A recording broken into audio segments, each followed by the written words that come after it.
Bonsoir et bienvenue ici à Saint-Malo, en direct Saint-Malo où se déroule ce week-end le festival Étonnant Voyageur, festival international du livre et du film.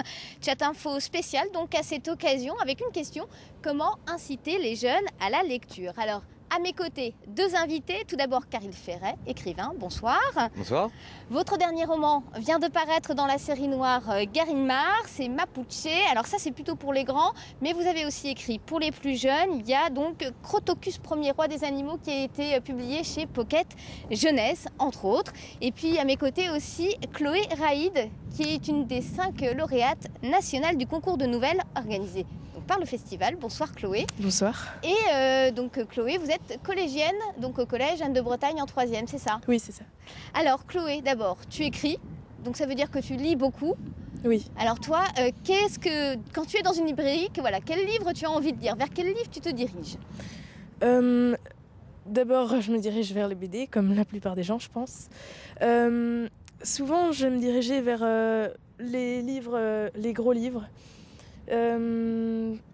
Les livres illustrés qui donnent envie de lire. En fait, la couverture souvent va jouer un rôle chez l'acheteur. Vous, Caril, d'après vous, il faut d'abord commencer jeune pour être un gros lecteur à l'âge adulte aussi? C'est mieux, hein, mieux vaut prendre de l'avance. Et plus on commence tôt, évidemment, plus on a de culture et moins on est bête. Vous lisiez beaucoup? Oui, je lisais beaucoup, moi. J'avais des petits illustrés, je connaissais la date, ça sortait le 3, le 4, je me précipitais sur le machin de journaux pour les acheter. Et puis, à l'époque, il n'y avait pas des livres jeunesse, donc moi je lisais Jack London, enfin des choses comme ça, quoi. Mais j'ai toujours beaucoup lu. Voilà. Alors Étonnant Voyageur, donc pour le grand public, c'est ce week-end, mais pour les scolaires, donc ça a déjà commencé. Ce sont eux qui traditionnellement donnent le coup d'envoi du festival. Des élèves de toute la Bretagne ont donc débarqué aujourd'hui à Saint-Malo. Nous les avons rencontrés. C'est un reportage de David Frotté et Fabien Delory. Ce livre, c'est du chinois et ça, Adèle, Aïché et Karen, elles adorent. On cherche des livres pour apprendre les langues asiatiques, parce qu'elle apprend le japonais, moi le coréen, et puis on voudrait apprendre le chinois. Voilà ces collégiens quimpérois lâchés dans la librairie géante d'Étonnant Voyageurs, plutôt heureux et même acheteurs pour le plus grand plaisir de leur professeur de français. Donc l'intérêt, déjà, c'est de pouvoir développer leur imagination, leur imaginaire, puisque c'est vrai qu'ils sont toujours noyés dans un monde très virtuel, donc de les raccrocher à un imaginaire qu'ils se construisent d'eux-mêmes, plutôt qu'un imaginaire qui leur soit directement apporté. Et pour attirer de nouveaux lecteurs, tous les moyens sont bons, y compris leur faire rencontrer des auteurs bien réels, même s'ils sont d'une époque devenue presque virtuelle. Quand je voulais communiquer avec la France, on s'envoyait des lettres. C'est le vieux truc là, avec un timbre. Petite séance d'interview après lecture forcément de l'œuvre. Ici, la dernière danse des Maoris de Caril Ferret. Parce qu'il y a plein de sujets, les ajustements structurels du FMI, ça va pas du tout les intéresser. La jeune critique est plutôt bonne. Je me sentais dans le livre quand je lisais le livre et je voyais les images. Et puis il y a toujours des milliers de façons de raconter les histoires. Caril Ferret, donc l'activité lecture, on le sait aujourd'hui, est quand même soumise à rude concurrence, les écrans, le virtuel, tout ça.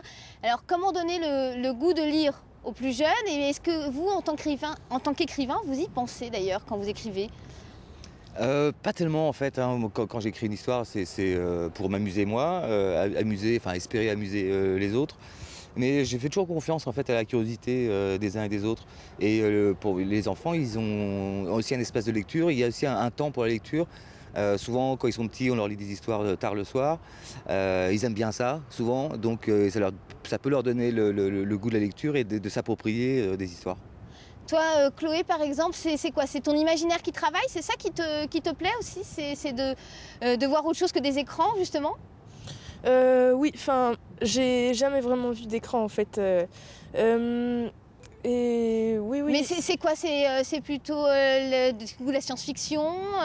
Qu'est-ce qui t'intéresse? Je lis beaucoup, tous les genres. Le goût de la fiction. Et par exemple, on m'a dit que tu avais lu Anna Karénine. Qu'est-ce Oui. qui te plaît, toi, dans Anna Karénine? C'était un livre Pléiade en fait, donc rien que le fait de tourner les pages de cette collection, c'est formidable. Dans Anna Karénine, c'est le fait que c'est vraiment Un autre super bien monde. écrit. Oui, c'est vraiment génial. Et Caril, vous êtes plutôt un écrivain classé polar, policier. L'aventure, le polar, c'est ce qui permet d'accrocher les jeunes, mais on peut essayer aussi de les accrocher à d'autres thèmes.